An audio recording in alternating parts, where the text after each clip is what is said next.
That's right, ladies and gentlemen, CQ. CQ, CQ, that means we're on the air and we'd like to talk to you.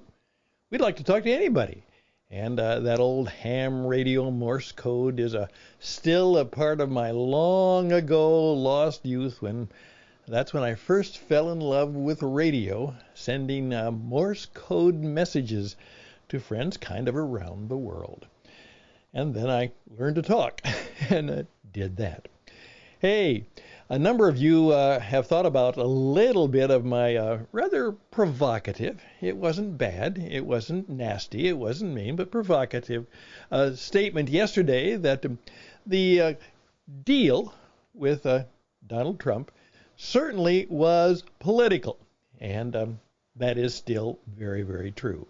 And we also discovered that, hey, part of the reason we don't necessarily trust those in power. We also had a testimony by Tony Fauci. And some of us wonder just what happened in COVID that shouldn't have happened. And then our President Biden today, after saying that it was impossible for him to limit the amount of immigrants who come without congressional authority, well, he did it anyhow, which of course he always did have the right to do, because that's the way it worked. So we are always in a bit of a mess.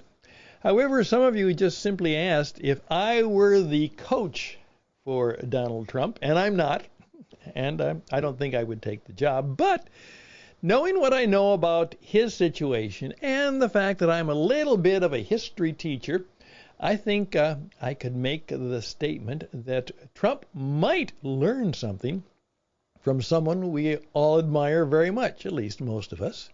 And for those who don't, there may be some reasons. But Martin Luther King Jr.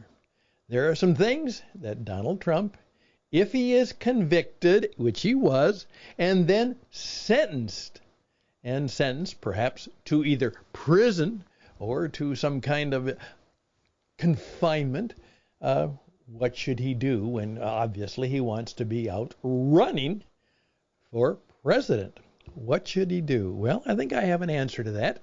And so if you'll stick with me just for a few minutes, give you a little bit of an idea of how well I try to coach from time to time. I'm Stan Houston. I'm a business performance coach and a radio broadcaster, and I'm going to try and do a little bit of both. And the program starts right now.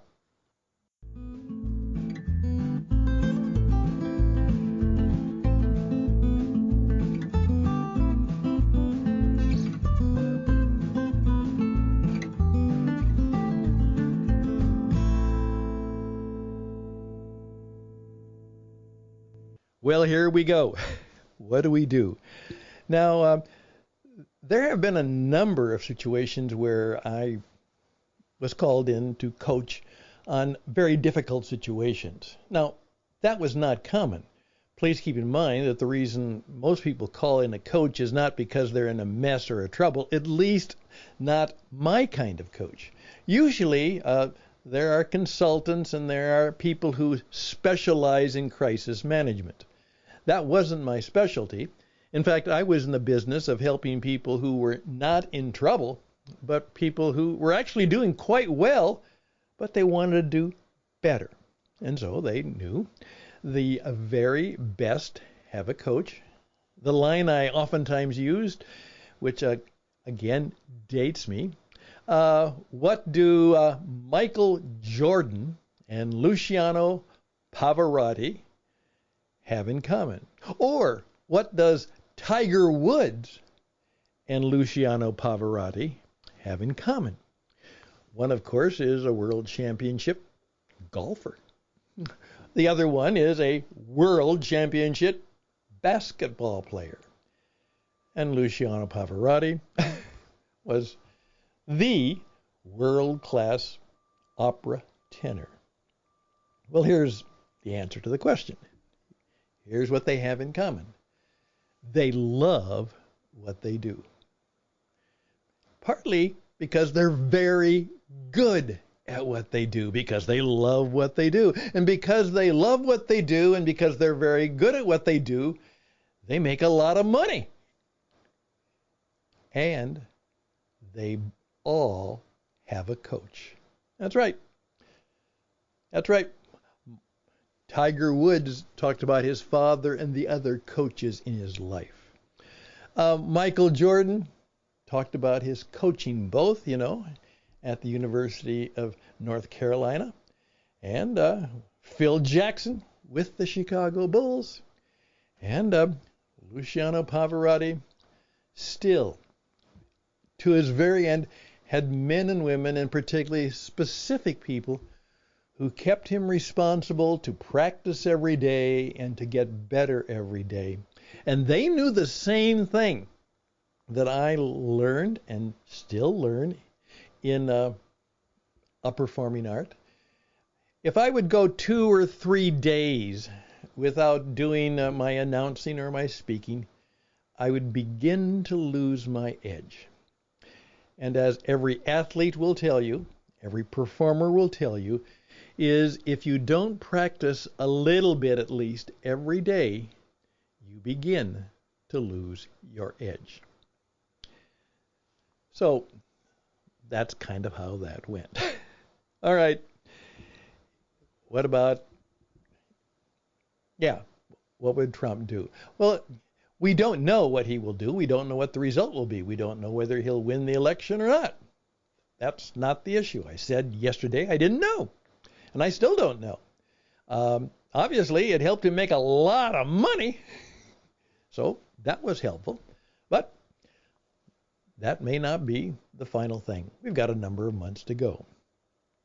Okay, here's what he could learn. Let's assume now that he is sentenced.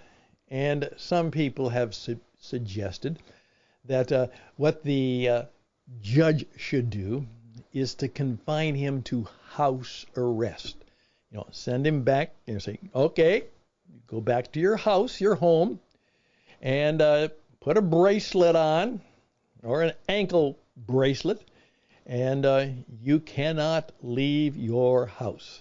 House arrest. Well, of course, that's meant to keep him off the trail of campaigning.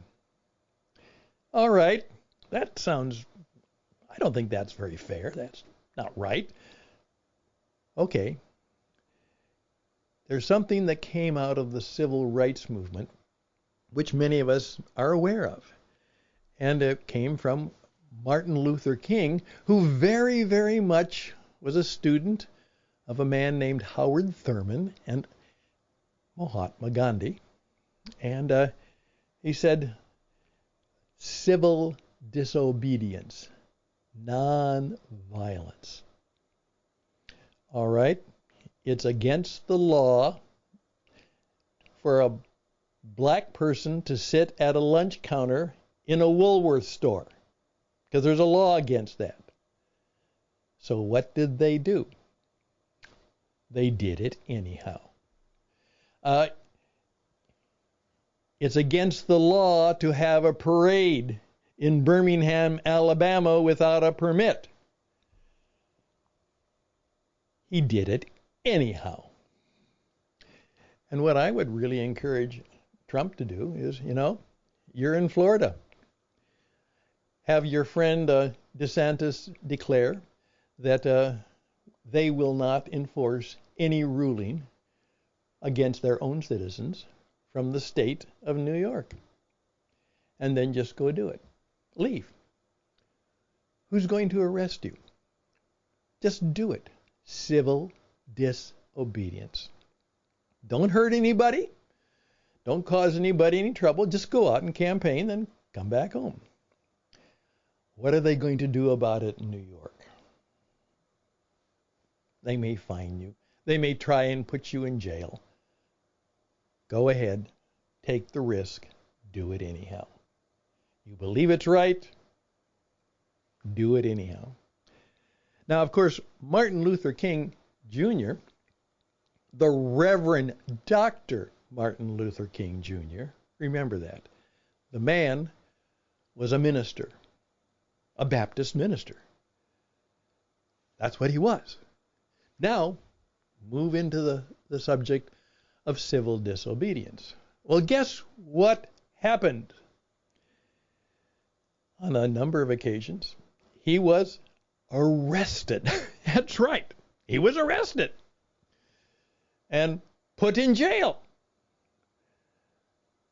And one of the most famous documents that really helped the civil rights movement was Martin Luther King Jr. letter from the Birmingham jail. A letter that he wrote while he was in jail. One of my favorite pieces of Holy Scripture, which has guided me and my coaching, is a letter that the Apostle Paul wrote when he was in jail. That's right. He wrote the letter to the people in the city of Philippi when he was in jail. You know what I'd tell Trump to do? Write a letter. Make a phone call. That's right. You get a phone call. You can send a letter and send pictures and send stories of you in jail.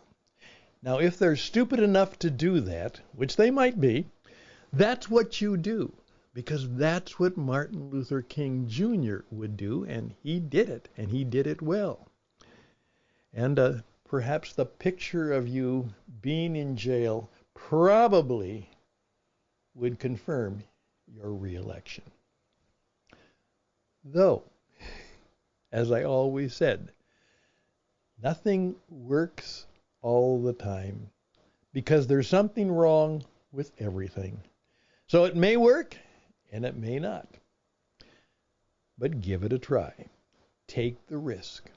Always take the risk. As I often say, R-I-S-K is a four-letter word for life. Do it. Just do it. I'm done with my coaching session, and maybe that might be helpful to you too. I'll be back in just a few seconds to tell you what not to do, but perhaps maybe something you ought to think about doing.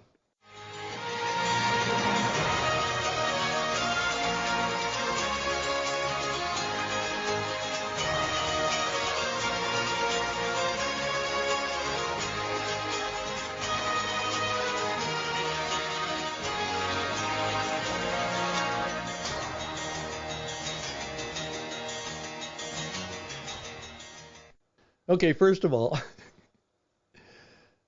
take risks, but don't do stupid stuff. Yeah, don't do stupid stuff. You know, the president's son, Hunter Biden, is being charged and could go to jail because he or somebody took a gun that he bought when he shouldn't have bought it and threw it in the dumpster. Stupid stuff. Don't do stupid stuff. Secondly, in effect, please remember that in the tough times, the hard times, in the risk times, learn to depend on a power above and beyond yourself. Yeah. In tough times, learn to depend on a power above and beyond yourself. And then do what you should do. Maybe even do what you must do. Like Harriet Tubman said, I have a choice between freedom or death, and I choose freedom, even if it means death. Best and blessings to you. I would love to hear from you. StanHusted@gmail.com. StanHusted@gmail.com. I speak, I teach, I reach, and I coach and counsel, and I help you be on the radio so you can do what I do. Tell hundreds, maybe thousands of people all the world, all around the world, a little bit about what you think and what you believe and how you hope to be helpful and useful to them. StanHouston@gmail.com, StanHouston@gmail.com. We're done for the day. Best and blessings on you for the rest of it. Till next time, bye for now.